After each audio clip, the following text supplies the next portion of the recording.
ఎవరూ లేని వేళ నీ మనసు మాట వినేది శివయ్య. పిలిచే శక్తి లేకపోయినా నీ కన్నీళ్లతోనే చేరువయ్యేది శివయ్యే.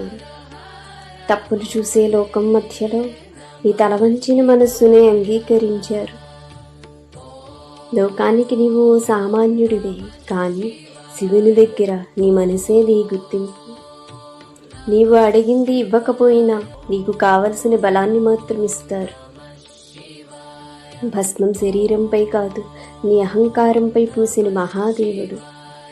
భారమైన మనసులకు శాంతిని వరంగా ఇస్తాడు శివయ్య. భోళాశంకరుడు నిన్ను ఎప్పుడూ ఒంటరిగా వదలడు. భక్త హృదయం పాలయన్ సర్వదుఃఖహర శివ.